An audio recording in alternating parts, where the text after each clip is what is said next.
ça ne marque pas, ça va en golden score. Teddy, il est placé en air bordure. Kim Min-jong qui essaye de se sortir.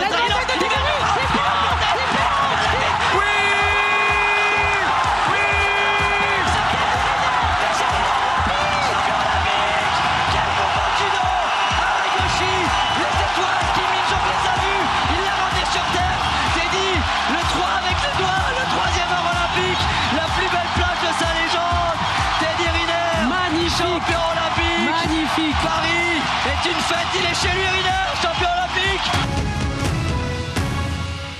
Quel grand moment. Tout le monde se souviendra où il était à ce moment-là, cet après-midi, aux alentours de 18h, quand Teddy Riner a donc remporté son 3e titre olympique en individuel, avec les commentaires sur RMC de Gévry Zeman et Morgane Maury qui est là. Salut Morgane.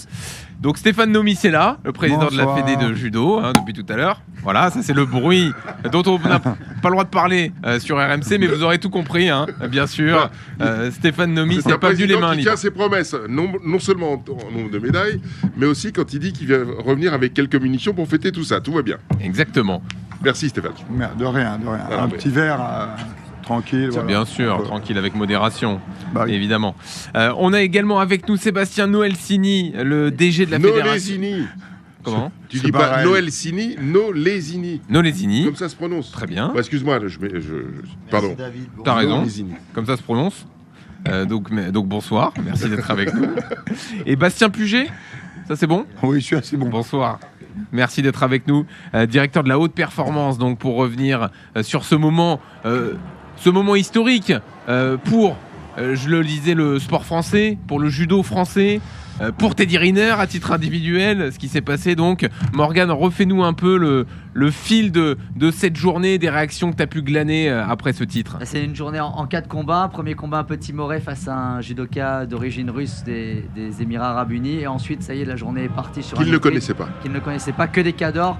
Tushishvili, le géorgien, contre de Teddy. En demi-finale, un ancien numéro 1 mondial, Rakimov, expédié sur un grand fauchage extérieur au Sotogari. En finale, Ippon contre Kim Min-jong, l'homme en forme de 2024, le champion du monde, le Coréen, dans les 30 dernières secondes. Un Teddy qui, sur des Jeux Olympiques, on avait vu parfois craintif, il hésitait à attaquer. Là, il a calculé son coup, c'était en mode sniper. 1 ou 2 attaques dans le combat, mais l'attaque à 100% et les incrusté dans le tatami. C'était du grand judo, c'est une bonne pub pour le judo, et un Riner comme à ses plus belles heures quand il est 7 ou 8 ans en arrière.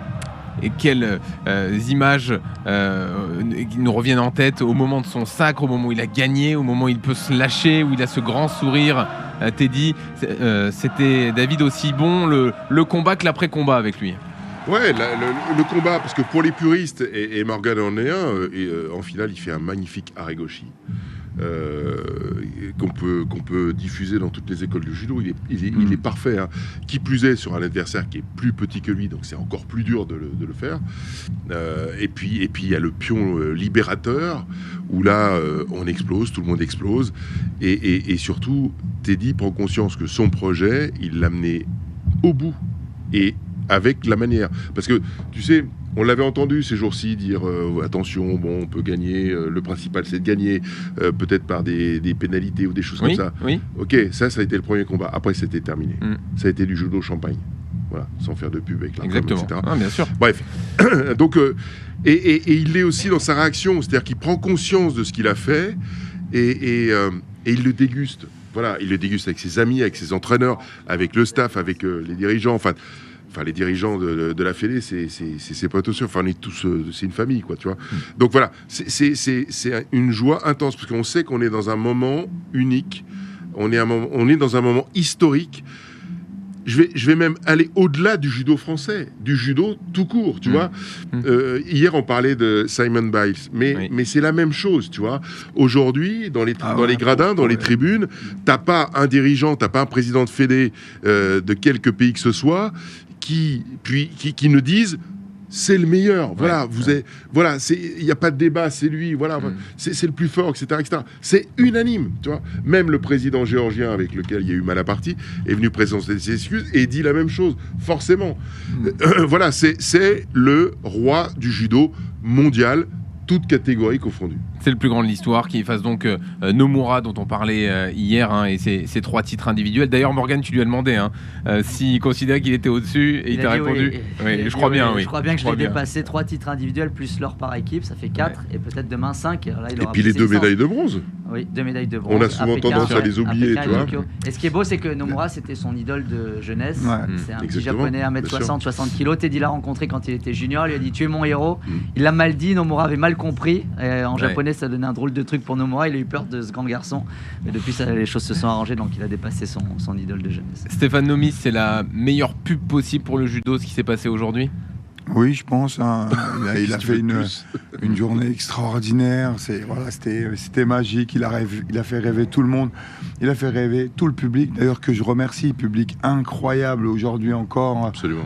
Dans l'arena, qui a chanté toute la journée, qui a accompagné nos combattants toute la journée. Juste incroyable. Mais il y avait des stars aussi. Il y avait beaucoup de stars qui étaient dans les gradins. Quoi? Il y avait toi? Ouais, moi je travaillais aujourd'hui. J'étais à côté de toi, je te rappelle, je travaillais. Comme ça, il y avait Omar Sy qu'on a entendu sur RMC. Non, mais le président est venu, tu vois. Président Macron. Omar Sy, il y avait Tony Parker. Le président, il était dingue. Voilà. Il a vu le combat, il était dingue, il était fou. Il était vraiment, vraiment content. Il était avec le peuple, nous, et on a vibré tous ensemble, quoi. Alors, et on a flippé aussi tous ensemble. On a flippé, oui. Un peu. Moi, j'ai pas trop flippé. Bah, tu sais, j'ai des souvenirs de Teddy qui fait plus peur que ça. Là, j'avais l'impression qu'il pouvait rien lui arriver, que personne ne pouvait l'attraper, le faire bouger. Mais en 10 secondes. Tu sais, il y a un truc qui nous a fait flipper parce que on peut le dire maintenant, on était un peu plus inquiet sur la demi-finale de Teddy que sur celle de Roman. Et Roman, elle a perdu sa demi-finale. C'était avant, tu vois. Donc ça a échaudé un petit peu tout le monde, tu vois. Là, on s'est dit, ouf, bon, ok, ça passe pas pour la finale pour Roman. Tu vois, ça met l'ambiance pour le reste, tu vois, pour ce qui arrive. Donc on n'était pas forcément, on faisait pas les malins, quoi. Voilà. On l'a pas entendu encore Teddy, hein. On n'a pas entendu le son de sa voix là, dans l'after JO. Allons-y quand même, sa joie au moment après le titre. Mais je suis content parce qu'il y a eu beaucoup de travail. J'en ai bavé. Mais voilà, quand on voit ça, je suis content. Je suis content d'avoir mis ce staff autour de moi. Je suis content de ne pas avoir vu mes enfants pendant tout ce temps à chaque fois partir dans notre pays pour me préparer. Non, je sais pourquoi aujourd'hui je l'ai fait. Et, ça fait du bien. Alors justement, on peut parler de ce qu'il dit et ce qui a été mis en place autour de lui. Avec vous, Bastien Puget, donc directeur de la haute performance, ou avec vous, Sébastien aussi. Il dit aussi un peu plus tard dans l'interview, merci à tous ceux qui m'ont donné les moyens, je pense qu'il pense à des moyens financiers aussi, de faire ce que j'ai fait pendant cette Olympiade. Qu'est-ce qui concrètement a été fait de différent par rapport aux fois précédentes? En quoi on lui a donné plus de moyens qu'avant?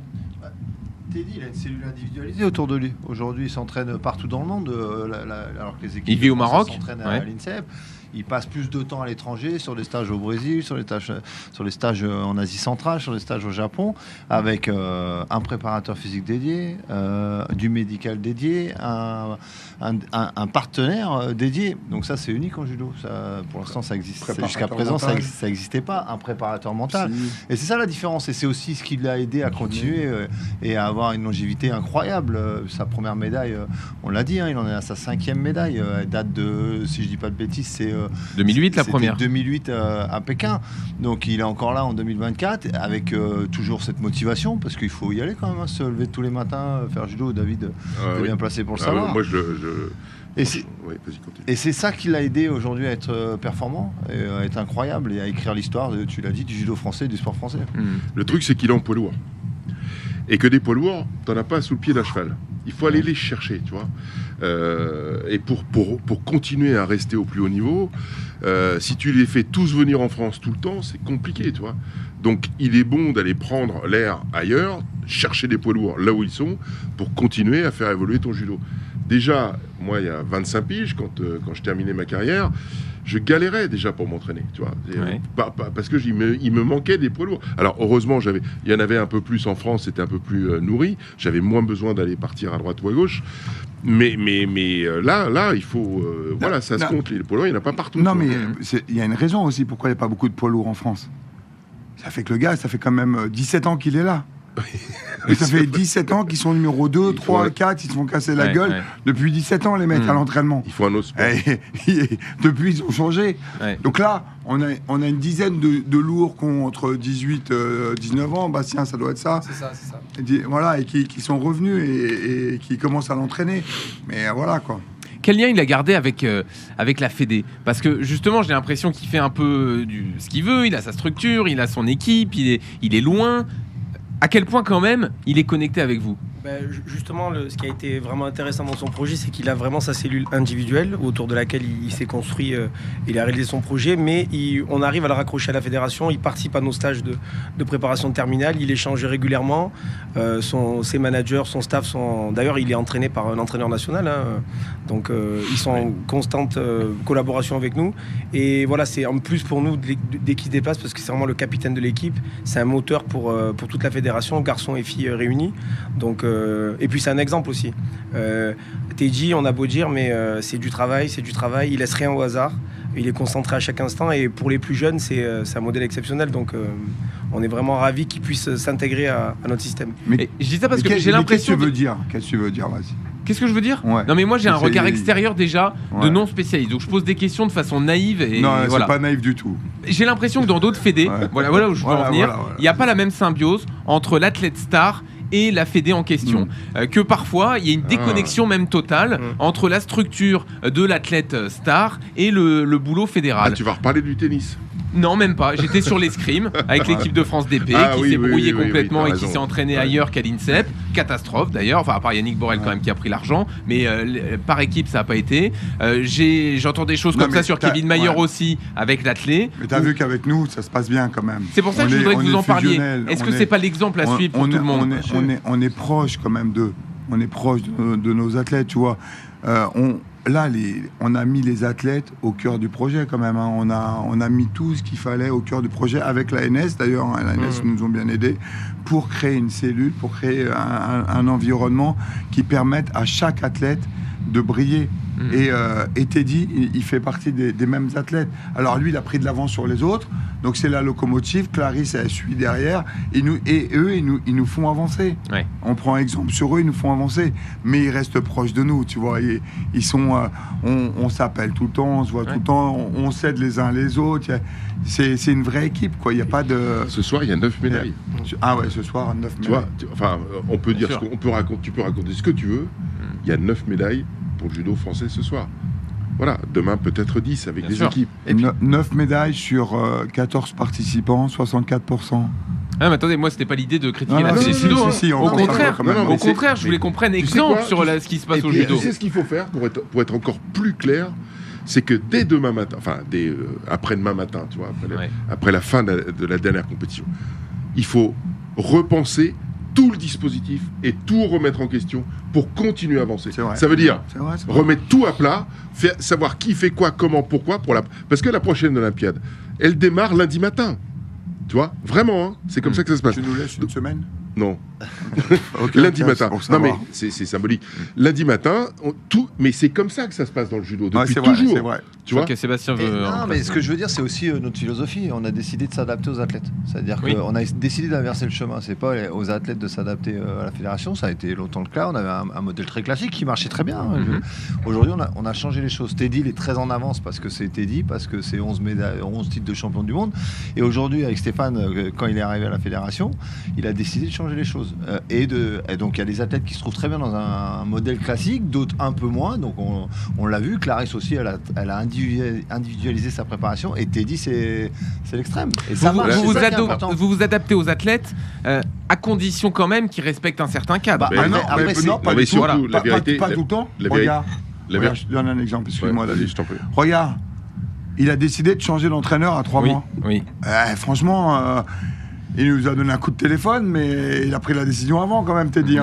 Et faut pas se mentir. Oui. Mais bon, ce qui tombait bien, t'imagines les coronets qu'il faut à 3 mois des Jeux, du projet de ta vie, tu changes ton entraîneur. C'est du solide quand même. on parle de Teddy Riner. Mais ça a Et été donc, fait en intelligence. et ça a été fait en intelligence. On s'est adapté, on a vu ensemble. C'était Il pas, est- il il venait est pas, rentré- il il est venait rentré pas du avec le Népal, prof. on le connaissait Ouais. bien, notre copain. Ah oui, bah ouais. Oui, Ah son oui, ancien entraîneur à Levallois. Et il est en staff. Qui est dans le staff. Ouais. Non, mais après, c'est pas tout le temps facile non plus. Non. Mais c'est du dialogue, c'est des échanges. Des fois, ça frotte Ah, un peu, mais c'est des enfin, athlètes, c'est des stars. c'est des hein. égos aussi. Bien hein. sûr. Après, tu as un statut, c'est-à-dire que si t'as rien fait de ta vie, si t'as pas gagné un championnat, tu vas pas commencer À la à ramener, te pointer en disant moi je veux mon staff, mon truc, ton machin. Attends, tu vas commencer déjà par prouver un peu. Bien Et sûr. puis une fois que tu Ouais. as commencé à prouver, là, on peut considérer que tu peux bénéficier d'un statut qui est le tien d'ailleurs et de ton rang. Voilà, c'est comme ça que ça marche. Ouais. On continue la discussion, c'est passionnant dans une seconde, donc on revient ensemble sur le titre de Teddy Riner en judo, et puis on reviendra aussi quand même sur la déception. On a tous fini tristes après les larmes de Roman Dico qui a quand même pris la médaille de bronze mais qui perd en demi-finale. C'est l'After JO sur RMC, à tout de suite. RMC, L'After JO Paris 2024. l'After Olympique avec Allianz, assureur officiel des Jeux Olympiques et Paralympiques de Paris 2024. Alliance, avec vous de A à Z. Salut, c'est Sandra Gondouin sur RMC. Pendant les JO, je vous retrouve tous les week-ends de 7h à 9h pour la matinale olympique. Les temps forts du jour, les coulisses des épreuves, les médailles françaises, vous saurez tout avec nos invités, la Dream Team Olympique RMC. Et vous êtes évidemment les bienvenus pour réagir au 32-16. Alors à demain dès 7h pour la matinale olympique sur RMC. Jusqu'au 31 août, c'est la Lucarne Tour avec RMC. La célèbre Lucarne d'Evry est de retour pour une saison 3 et se déplace dans toute la France pour une tournée de 40 dates. Les Antilles, Paris, Marseille, Lyon et bien d'autres encore. Remportez l'étape près de chez vous et tentez de gagner 24 000 € lors de la finale le 31 août. La Lucarne Tour avec RMC. Vous écoutez RMC.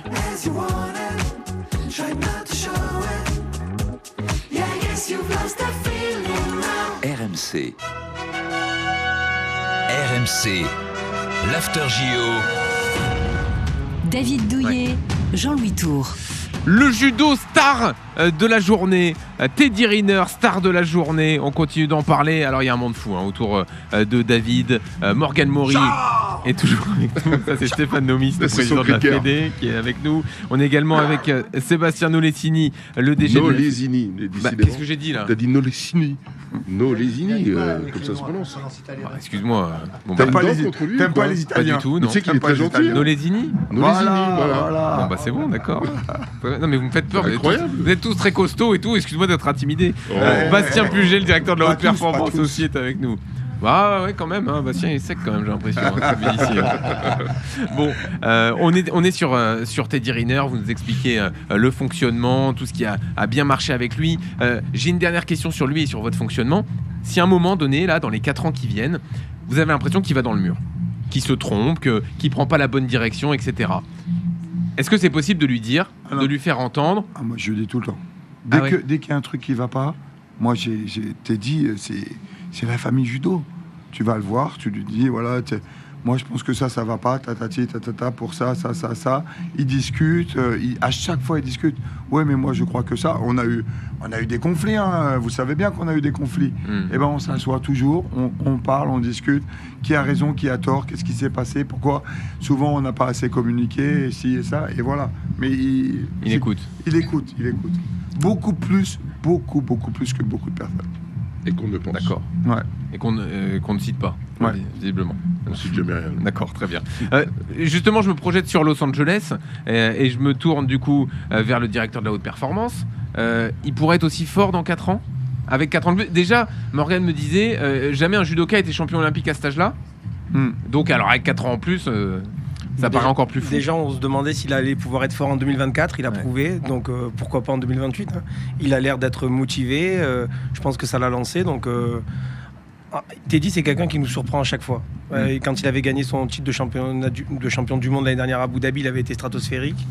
Là, aujourd'hui, il a été monstrueux encore une fois. Donc, je me dis que Los Angeles, tout est possible. La vérité, c'est que si le corps suit, pourquoi pas? Il n'y a pas de raison.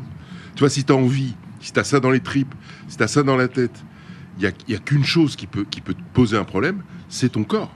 Tu vois, c'est le vieillissement de ton corps, c'est les accidents de parcours, c'est les blessures, etc. Il y a que ça qui peut poser un problème. Et là, il n'a pas été blessé pendant 3 ans. Et signe peut-être aussi que la structure que vous avez mis en place ces dernières années fonctionne bien pour lui. J'ai l'impression qu'il a très vite parlé de Los Angeles, alors que, Morgane, tu me corriges si je me trompe, j'ai eu l'impression, après d'autres Jeux Olympiques, qui bottait en touche, qui disait attendez, laissez-moi me reposer, attendons de voir. Voilà, laissez les vacances. Là, tout de suite, quand même, on y est à Los Angeles.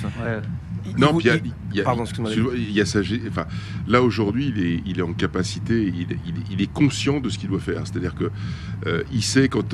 il se connaît parfaitement, forcément, et il sait quand il peut mettre le coup d'accélérateur, il sait quand il faut freiner, il connaît bien son corps, tu vois. Donc ça, cette gestion-là, elle est primordiale. Il sait où aller, à quelle compète aller, qui rencontrer, comment, pourquoi, tu vois. Et ça te protège de la connerie, de faire la compète de trop, de faire le petit entraînement de trop avec la fatigue qui te blesse, tu vois, et qui te met dans la sauce, voilà. Donc ça c'est un luxe de pouvoir organiser ton plan de carrière pour la target.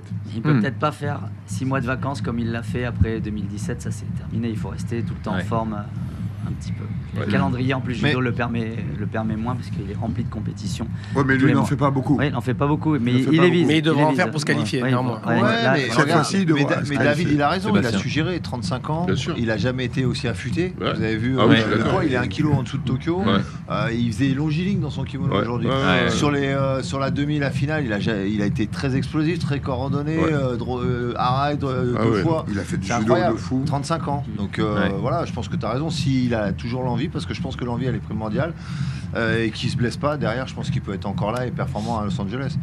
Bon, après peut-être que dans 4 ans les adversaires ils auront mangé un peu de soupe, parce que c'était tous des poids plumes là en face.